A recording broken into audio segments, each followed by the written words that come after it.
Pinatatanggalan ng MMDA o ng Metro Manila Development Authority ng driver's license si Joseph Russell Inco, ang driver ng luxury sports car na nanuntok sa traffic constable na si Jorby Adriatico. Pero giit ni Inco, sinaktan din siya ni Adriatico. Dahil naman sa nangyaring girian, muling nabuhay ang issue kung panahon na ba para armasan ang mga traffic enforcer. May report si Sherry Ann Torres. Kasama ang ilang opisyal ng MMDA, naghain na reklamo sa Land Transportation Office ang traffic constable na si Jorby Adriatico. Ang sinuntok na nakagirian niyang motoristang si Joseph Russell Inco. Sariwa pa nga ang tahi sa inoperahang ilong ni Adriatico matapos ang insidente. Ang hiling niya at ng MMDA sa LTO, tanggalan ng driver's license ang nakagirian niyang si Inco. Sir Joseph Russell Inco, sana sumuko ko na lang. Harapin mo lang yung yung kaso mo. Pinatawad na kita. The physical evidence supported by the admission of Mr. Inco on Prime TV News na siya yun ng bugbog is sufficient enough to merit conviction.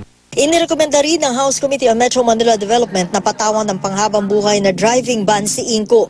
Bago nito, nakapaghain na sa Quezon City RTC si Adriatico ng mga reklamong direct assault on a person in authority at serious physical injuries laban kay Inco. Kasama rin na reklamong robbery dahil kinuha raw ni Inco ang cellphone na gagamitin sana ni Adriatico para kunan ng video ang sinitan driver. Ito'y dahil sa pagda-dirty finger di umano nito. Bagay na itinanggi ni Inco. Sinungaling po siya talaga. Ginanon niya sa mukha ko yung video eh. Paano po?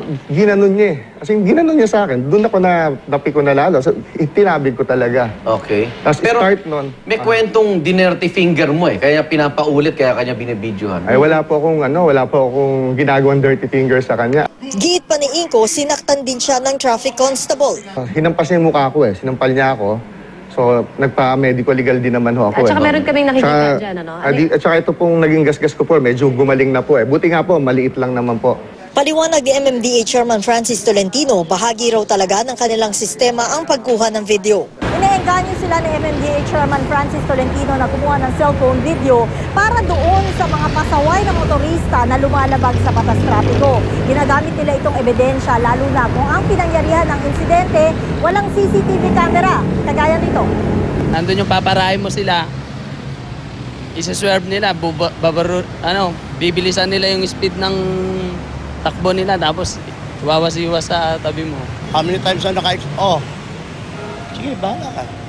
Ang rule namin, pag may traffic-related incident, be sure to document. Walang pagkakaiba sa CCTV cameras natin. Dahil sa nangyari, nabuhay ang issue kung dapat na nga kayang bigyan ng armas ang mga traffic enforcer para madepensahan ang kanilang mga sarili. Nitong mga nakaraang buwan kasi, ilang traffic constable rin ang napaulat na sinakta ng mga motorista.